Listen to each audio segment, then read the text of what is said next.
Bro, if YouTube was as hot as it was back in my day, bro, I would have had the first person to have a billion views, bro, off a 360 or something crazy. Oh, we're recording?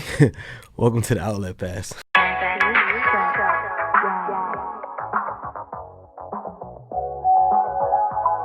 Hey, yeah.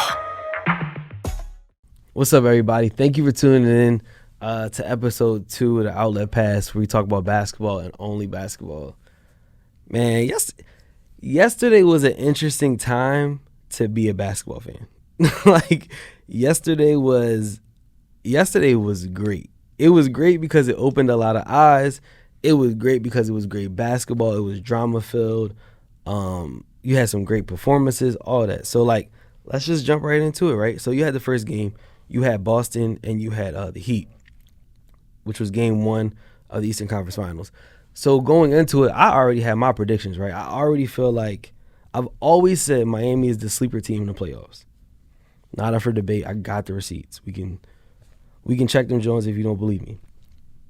But I do think that this year is Boston's year to, I don't want to say win it all, but I definitely think that this is the year Boston's like, look, we got something to prove as well. And I think that that's what they're doing. I mean, the first round, they swept the no names. We're not even going to talk about them right now. And then in the second round, they beat the Raptors, the defending champions. So at the end of the day, you have to give them some type of respect, right? I'm very curious though, because I think it's going to be a very defensive willed series, because you got Miami, who's tough, right? I said it, you know what I'm saying? I said it before, I'll say it again. They tough, they play like a team. They're not pushovers, so you have to understand that. Combine that with Jimmy's leadership, he's willing these young bulls to do everything that he needs them to do. In the post-game interview, he literally, the reporter asked him, what was your favorite moment? Either your drive to put you guys on top for good, or what Bam did? Bam. I figured that. Yeah, that seals the game for us. And I love how he does any and everything that you ask him to do. I really do. You ask him to pass the ball, he does that. Scored, he does that.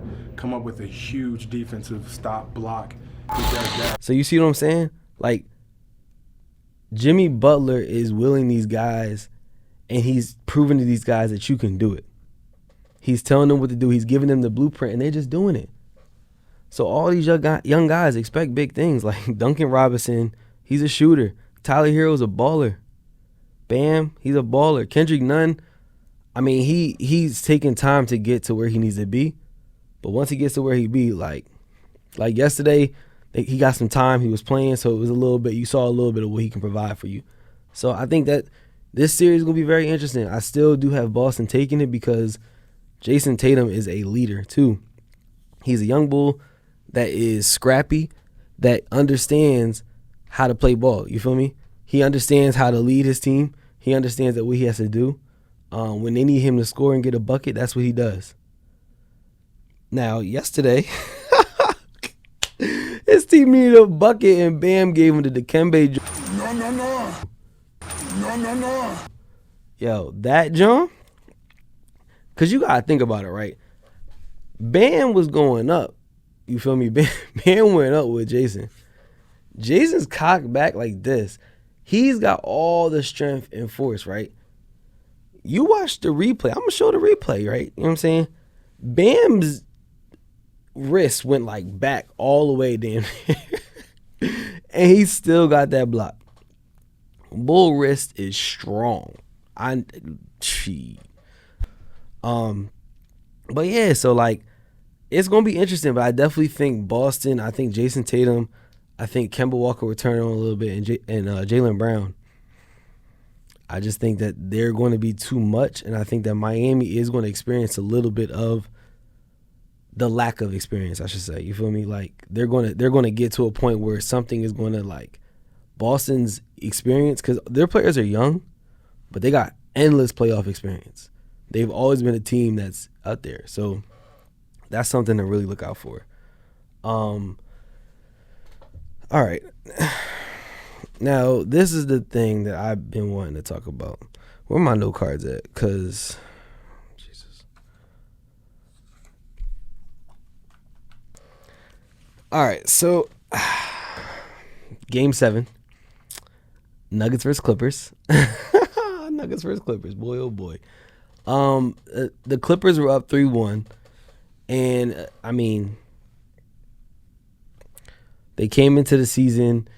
They signed Kawhi Leonard, and they traded for Paul George. I'm sorry, that the word's not traded. I don't even know what it is. I feel like, honestly, at this point, Oklahoma City, they might have to owe the Clippers reparations or something. Like, they might need their 40 acres and a mule. I don't even know. For the robbery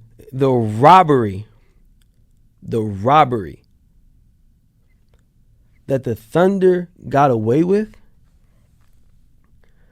they got 5 draft picks. Do you know that yesterday Paul George had 4 field goals in the entire game?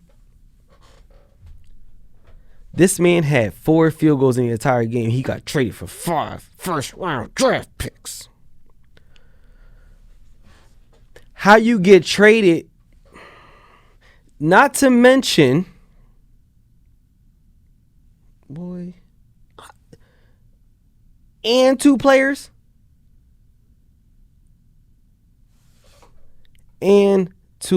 bro.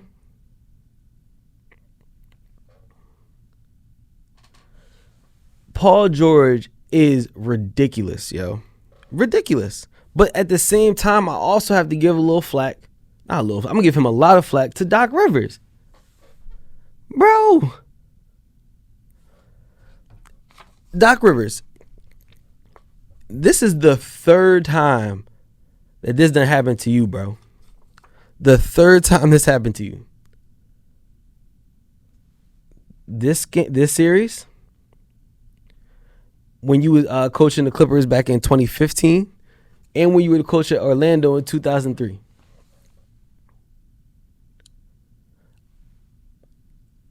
What's going on, bro? You cannot win a Game 7, and that's just letting people come back from 3-1.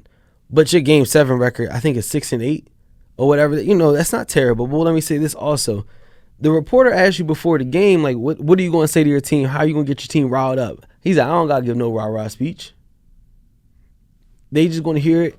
They going to go on about their day. And in 15 minutes, he said like 3 minutes, it's going to all be forgotten. What? Bro, how are you sitting there? Like, that's not the attitude that you need to have, bro. At all. Like, this is actually kind of ridiculous. I'm not saying the Nuggets aren't good. The Nuggets are a great team. I will say that. Their chemistry is there. Something that I will say the Clippers don't have. They don't have the chemistry yet. But at the same time, this is an extended season essentially. So y'all should have been quarantined together. You feel me? Y'all should have been running 5s in the crib. Had y'all own little team bubble. That's what you should have did. Back in my day, when I was playing ball, I would have rallied my team for a bubble. I would have definitely right. Did I mention that Paul George had 4 field goals the entire game? He got traded for 5 draft picks, first round draft picks, bro. Oh my gosh! And then not to mention they put themselves in a position where they don't have another first round draft pick until 2017. Those players that's in the 2017 draft, they ain't even hit puberty yet. What the Clippers, they sitting there, they gotta rely on some dudes who haven't even hit puberty yet. Now I'm questioning the decision making of the people at the top. What? And oh my gosh. And before I leave this subject, Kawhi Leonard, do not ever put yourself in a conversation with LeBron James ever again in your life. That's all I have to say on that. Now y'all know what time it is. Time for the chat topic of the week. So listen. What y'all think about Giannis? Like, do y'all think Giannis is actually going to leave Milwaukee? I mean, think about it. This is the way I see it, right? He's entering his 7th season. I'm sorry, this is his 7th season. So next year will be his 8th season. He's only 25 years old. He's already created something there. He's very loyal to the team. He's very loyal to the city. Very loyal to his coach. He said in multiple interviews he actually just wants a coach he can learn from, and he feels like he's learning under this dude. So I you got to give that its respect. Every year since he's been in the league, his numbers have increased essentially. So he's doing something. What he's doing for himself works in Milwaukee. His team's had the best record two seasons in a row. But I will also mention, failed to reach the Eastern Conference Finals 2 seasons in a row with the same best record. So I mean, and then if you just look at the past 4 seasons when he's really become, the Greek freak, he's averaged 27, 11, and 5 over the past 4 seasons. His numbers are very solid. Like, everything's pretty solid. He just became the 3rd player in one season to have 25 points per game, 10 rebounds per game, 5 assists per game, 1 block per game, and 1 steal per game. The other 2, if I'm not mistaken, were Kareem Abdul-Jabbar and Larry Bird. So, I mean, he's balling, right? But this is where things get questionable, right? So the last 4 seasons, which is the last 4 seasons I mentioned as well as of the freak, the Greek freak, he took an L to Toronto in the first round in 2017. 2018, an L in the first round to Boston. 2019, a L in Eastern Conference Finals to Toronto after they were up 2-0. And, earlier I just said conference finals. Should have said the NBA finals. I was wrong with that. And 2020, this past season, they lost in the second round to Miami. They should have got swept, but they lost in the second round to Miami. I mean, their team is not really producing. And then it's like, okay, cool, you can sign this max deal, whatever, and just expect your team to build around you. It's not really that easy because you got Eric Bledsoe and Chris Middleton who are not really producing the way you need them to produce, but they just got big contracts. You feel me? They just signed contracts last season.